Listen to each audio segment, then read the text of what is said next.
Rebbetzin Rivka. Rebbetzin Rivka is the Rebbetzin, or the fourth Rebbetzin of Chabad, Rebbe Marash. The grandmother of the previous Rebbe. Her yard site is on Yud Shvat, on the 10th day of Shvat. So he wrote it in her honor. 3 days later is the yard site of the previous Rebbe's mother, the 13th of Shvat. So he also prepared a second minor. And when the Rebbe spoke about it, he said like this: true, the previous Rebbe wrote it in honor of his grandmother's yard site, but tzaddikim of this caliber, they know the future. And he knew that Shabbos is going to be the last day of his life here in the physical world. And therefore, when he wrote the Maimer, it wasn't only in honor of the Rebbetzin, but also about his own day of passing. And the Rebbe looks at that Maimer as not an ordinary Maimer, but being it's the last one that he said. That means, in a sense, this Maimer is the culmination of everything that the previous Rebbe did in his whole life, because it's the last. Therefore, this is the Maimer that includes and the culmination of everything that he taught and that he said. It's all contained in this Maimer. And in a certain way, this Maimer was empowering us for what we need to have after his passing, to be strong. As a result of that, when the first yard site came up, we're going to talk about this more on Friday, but when the first yard site came up, which was 1951, as you know, the Rebbe refused to accept leadership. And in Chabad, the indication that Rebbe accepted leadership is when he said a Maimer. In other words, when Rebbe spoke about different subjects, that's called a sicha. That's sort of a casual conversation. That doesn't necessarily indicate. In fact, the Rebbe would do that during the lifetime of the previous Rebbe, gather Hasidim together and have a farbrengen and speak to them. But a Maimer is something that only a Rebbe says. So in 1951, it was the first yard site. And throughout the year, the Hasidim begged the Rebbe to say a Maimer and to accept leadership, and he refused. But that night, he said a Maimer. And what was the Maimer? It began with the same words, Basi legani, and he gave an explanation on the first chapter of the previous Rebbe's Maimer. The following year, on the day of his yard site, he said another Maimer with the same beginning, and he gave an explanation on the second chapter of the previous Rebbe's Maimer. So in fact, the next 20 years, every year, he explained another chapter of the previous Rebbe's Maimer. So here we have a book called Basi legani. The whole book is all about explaining the previous Rebbe. There's 20 of them in this book, and there's another volume with another 20, because the Rebbe taught 20 chapters from 1951 till 1970, and then from 1971 he taught again another set of 20 chapters, and that's what Hasidim around the world are doing. They learn these Maimarim, and the Maimer that corresponds to that year. But what I want to learn now, and you'll soon see how this is also connected to Mashiach Gula, is to learn the Maimer, the first one that the Rebbe said when he became Rebbe. And this is in the same book that we used this morning, but it's the first Maimer in the book on page 33. I'm not doing the whole thing, of course, just part of it, but page 33.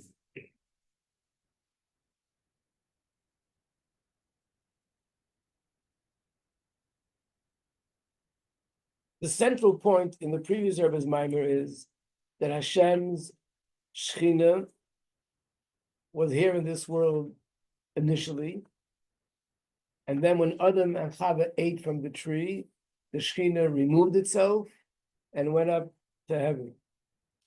Then came the next Aveira, where Cain killed his brother Hevel, and the Shechina moved away from the first heaven to the second heaven. This is what it says in the Medrash. And then came another Aveira of Enosh, who worship idols. The Shechina went from the second heaven to the third heaven, and so on. Third heaven to the fourth heaven, till it reached the seventh heaven, which means God's presence is no longer revealed in this world like it was initially. And then came 7 tzaddikim, starting with Avram Avinu. And Avram Avinu, he brought the Shechina back from the seventh heaven, but to the sixth. Yitzchak brought it down from the sixth heaven to the fifth. Yaakov from the fifth to the fourth, and so on. Moshe was the seventh, and he brought the Shechina down to earth. Where did we see he brought the Shechina down to earth? That was number one, he gave the Torah. took the Jews out of Egypt, and he also built the Mishkan, the sanctuary where Hashem's presence came down to this physical world. And the sanctuary, the Mishkan, is the place where Hashem's presence is found. So based on that, this is where this part of the Maimon is going. So let's start. Hang on. It was Yeah. The Shekhinah then came back down after Moshe fully, or no? It came down after Moshe. Yeah. Is the first heaven the physical world? Very good question. I always had that question. When we say seven heavens, are these seven physical heavens or something spiritual? And a number of years ago, I came across a mimer where it said clearly these are seven physical heavens and also spiritual. What does that mean? I guess the way you measure heaven is when you say heaven, where is heaven? Up there. There appears to be that up until a certain distance would be considered the first heaven. Point and on in space, another distance would be the second heaven, and so on, third. That means there's an actual location, physical location in our physical world, in space, which would be considered the second, the third, or the fourth, or the sixth, or the seventh heaven. And true, these are seven physical, geographic locations, but each one also contains in it a certain spiritual level.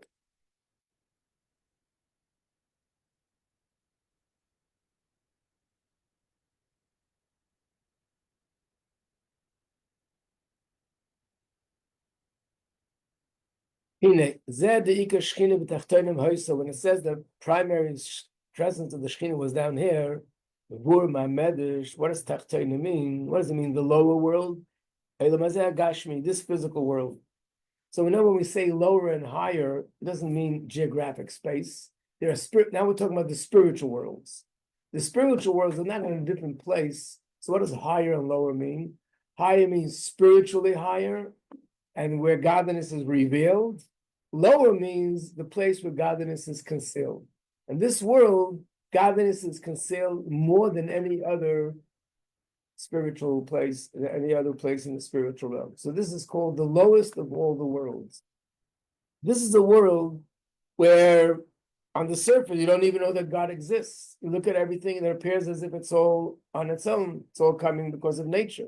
And that's why there are people who don't necessarily believe in Hashem.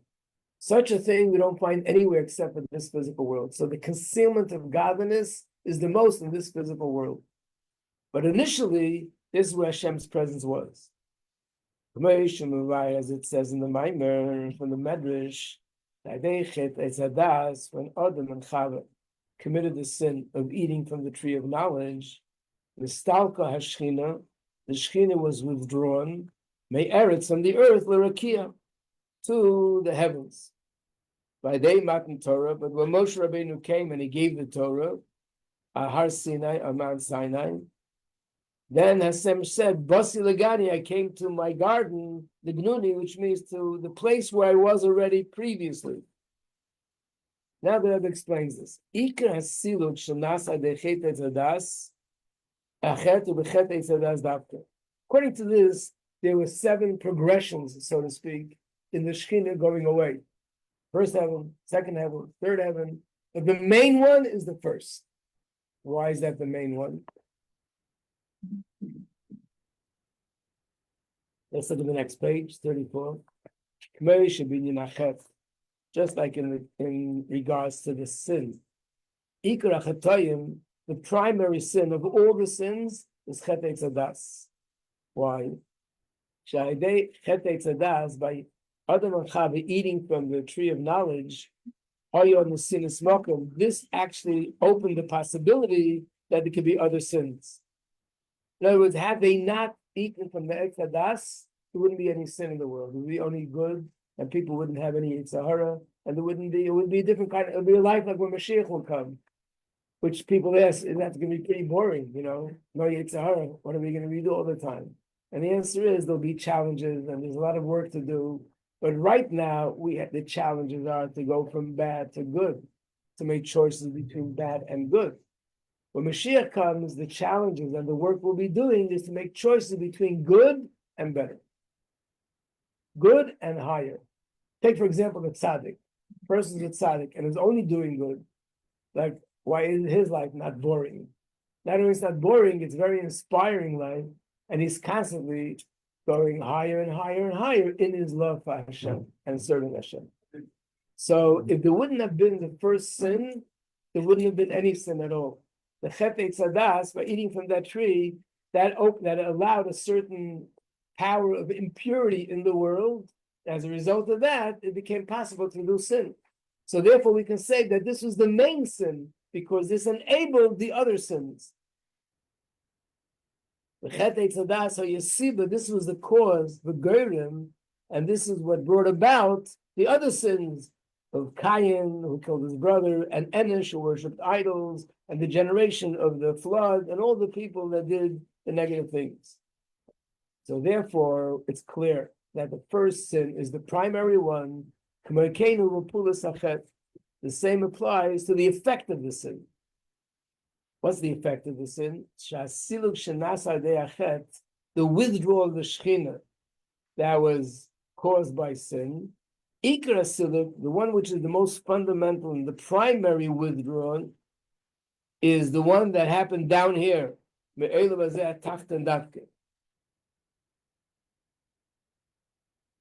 Which means what really is most important and most essential is the fact that Hashem's presence was removed from this world. Why?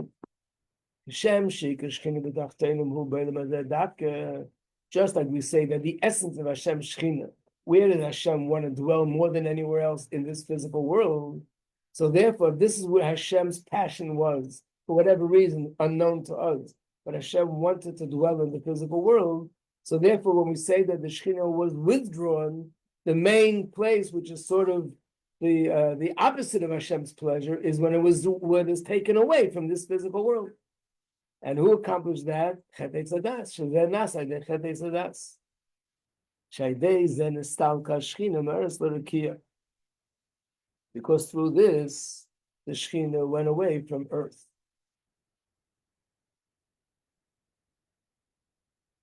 So in other words, the fact that the Shekhinah, yeah.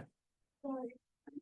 When God created the world, he was in this world, he was in this world, he was in the first heaven, and he was beyond it. No, he was in the physical realm.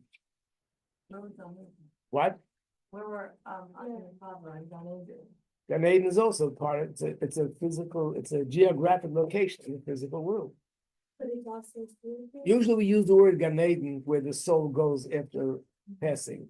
That's one Gan Eden. This Gan Eden is a place in the physical world. But it was also a spiritual place. But this place in the physical world was filled with spirit. It's like the Beis Hamikdash. It was a place in the physical world, but it was filled with, the highest level of spirituality. When Shlomo Melech built the Beis Hamikdash, he says, "This is amazing." There's a pasuk where it says, "This is amazing, Hashem. You are so infinite that all the heavens can't contain you, and yet this little building is containing your presence." So that means, of course, Hashem is infinite; He can do everything and anything. But the Beis Hamikdash became the place. But if you walked in the Beis Hamikdash, what did you see? You saw walls, you saw a floor, Right. you saw cows, you saw goats, you saw mizbech, you saw things physically. Right. But I guess if your glasses were a little bit more washed and your eyes you could see more than physically you see. But in reality, this was the most concentrated place of Hashem's presence in the whole world when there was a Beis Hamikdash standing there. So too, when Hashem created the world, his place where he concentrated his presence more than anyone else was in this physical world. And then I can't reveal everything.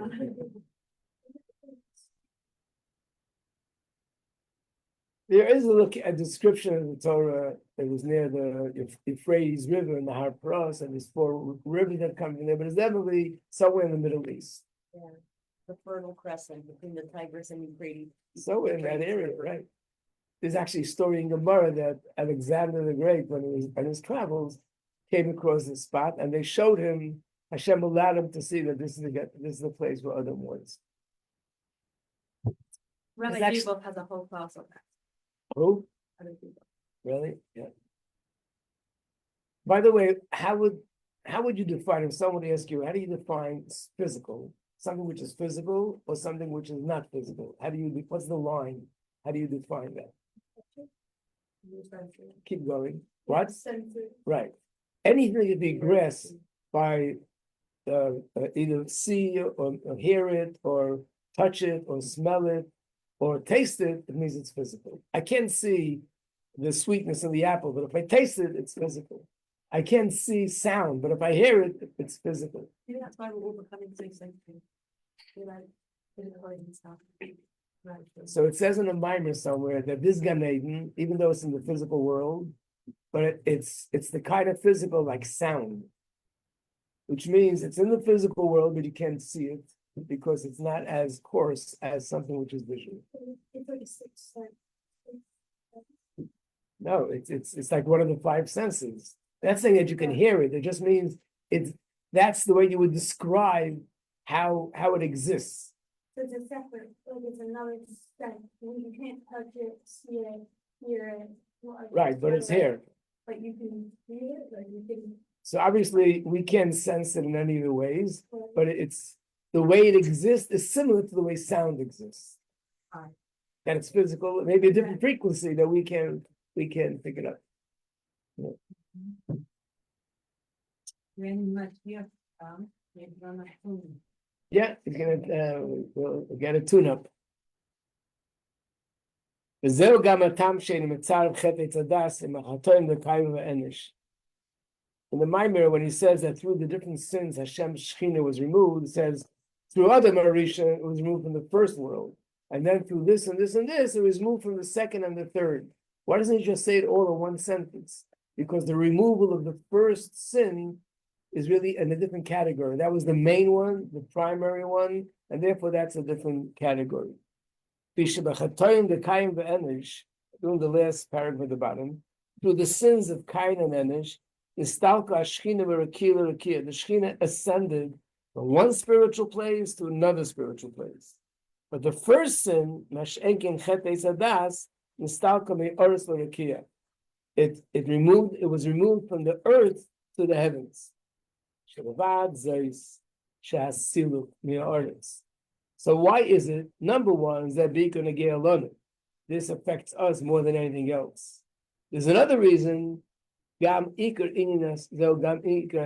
Also for Hashem, this matters the most.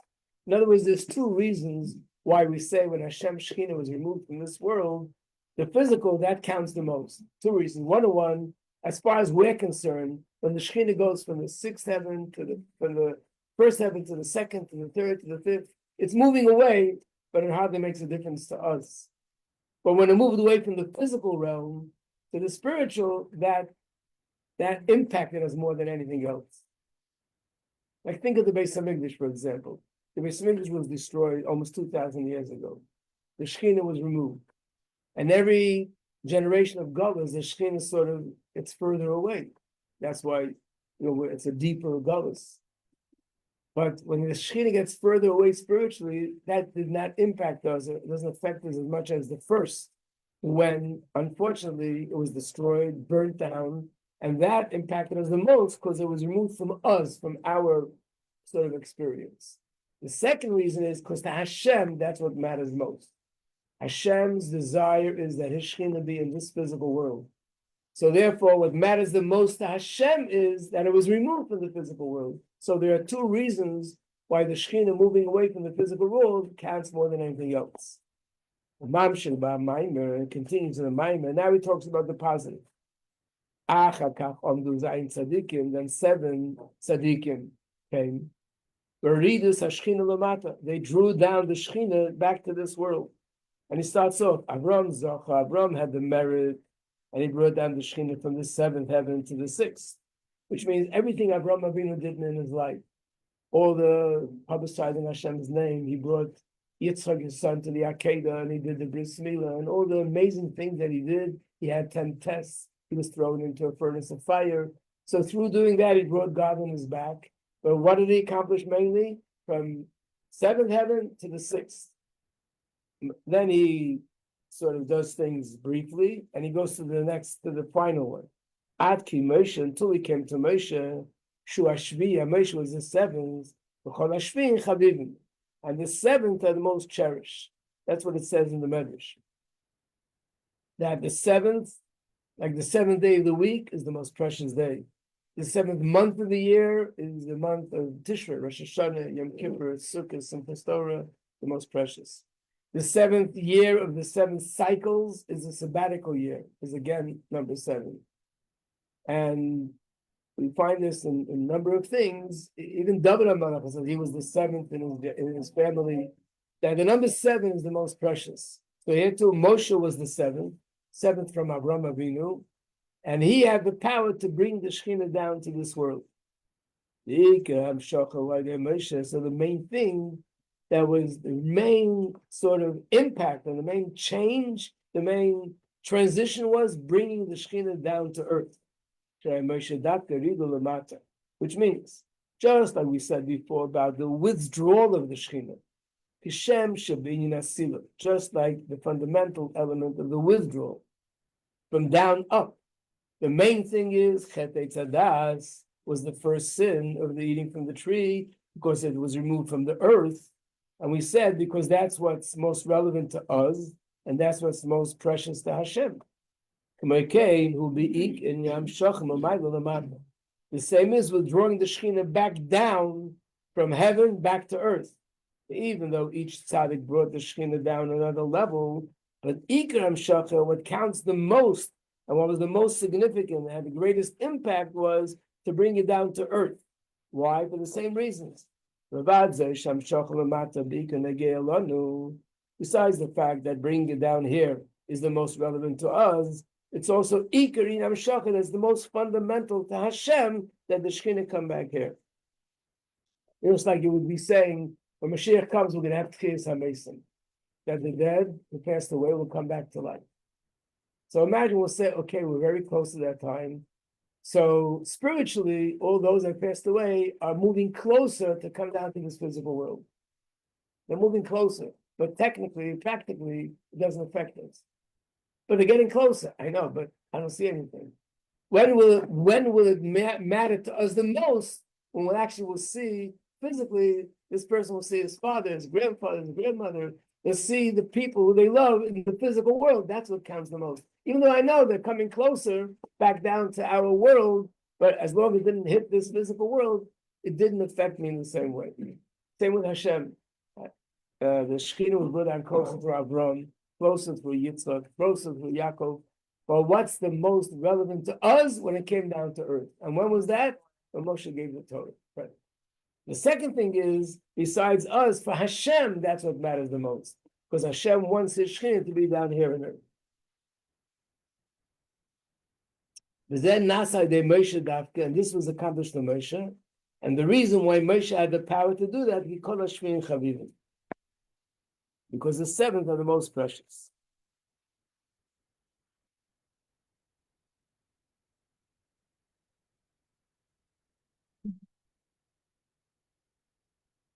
So we have the race with the clock. So I'm gonna say the next piece orally. Maybe Friday when we do Basi legani, I'll have a time to do it inside.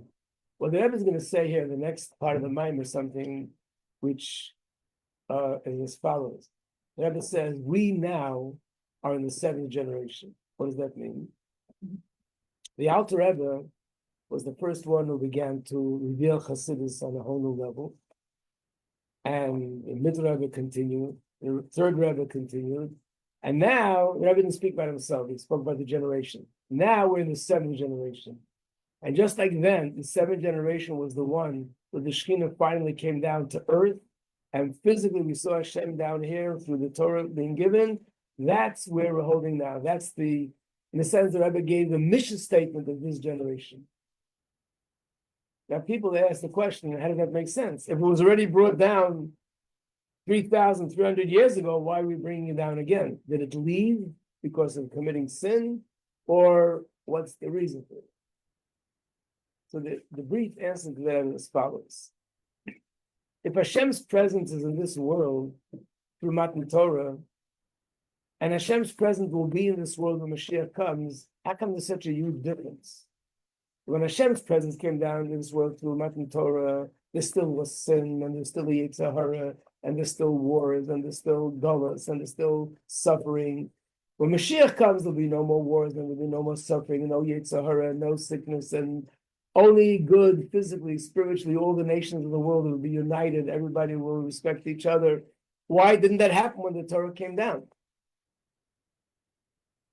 In other words, if a Mashiach comes, it'll be the same thing like when the Torah was given. So how come there's such a huge difference? Yeah. That like when the Torah was given, that did happen in that moment, but then once I can feel my death, last day, it wasn't like that anymore. And when Mashiach comes, so that would mean that the Shekhinah is no longer here. But it's not true, because once the Torah was given, it's more hidden. So what's going to be the difference when Mashiach comes? Why can't that happen? The same thing, that again we'll make mistakes and we'll lose it. Yeah.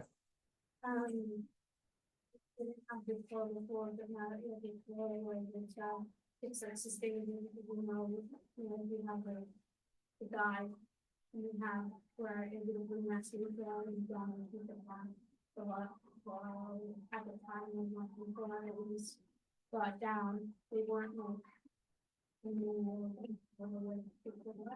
now from children will be able to be more practical.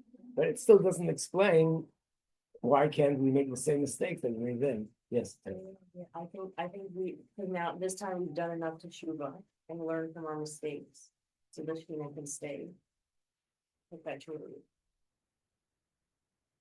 Where as in God Eden, like Adam and Paula were like new humans. That's for sure, not Ganei. But once Moshe gave the Torah, and we say now the Shekhinah is down here. If the Shekhinah down here brings us to be this perfect world, why wasn't it a perfect world then?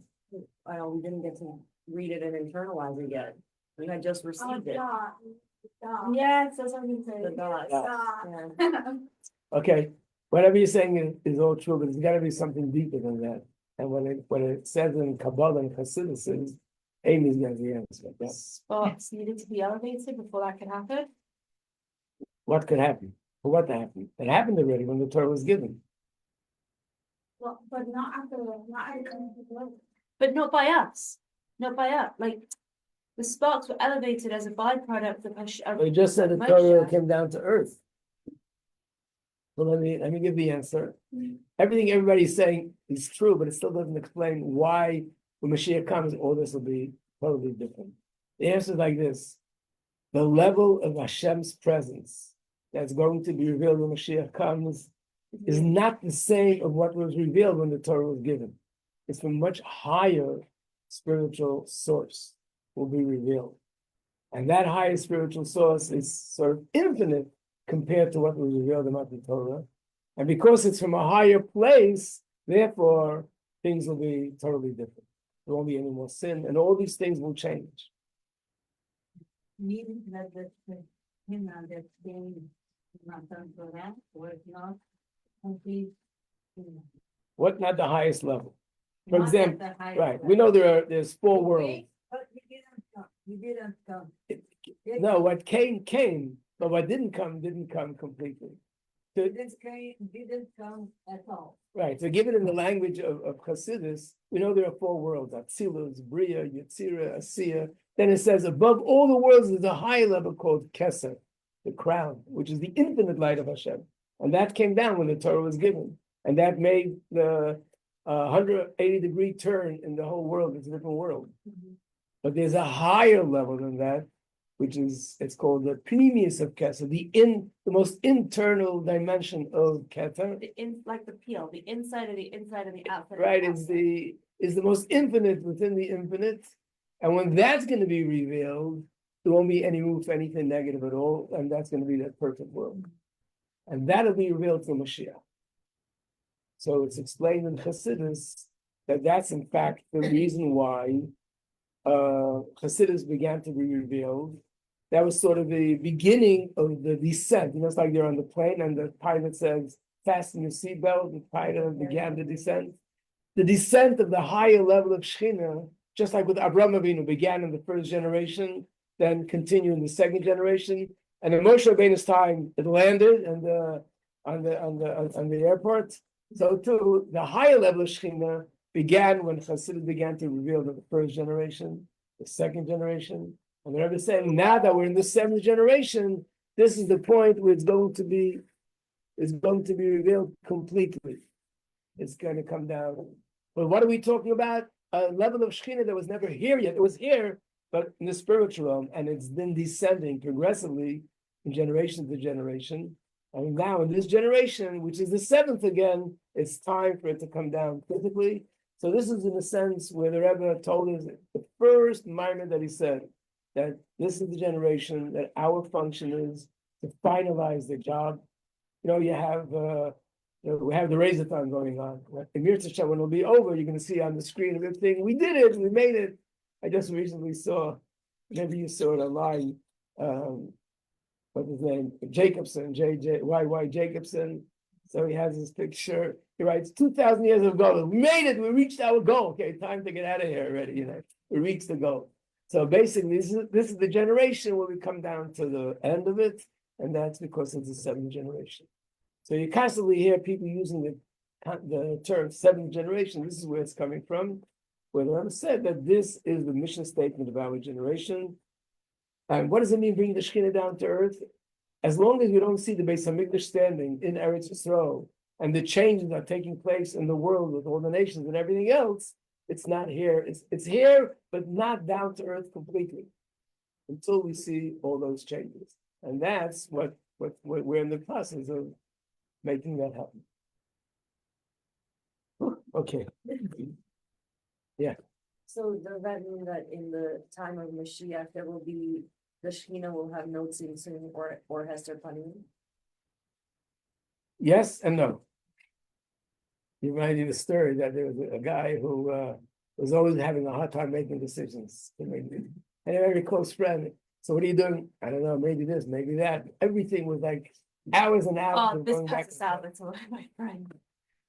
Anyway, he said to him, listen, you got to go to a psychologist. You got to work this out. You can't be this way.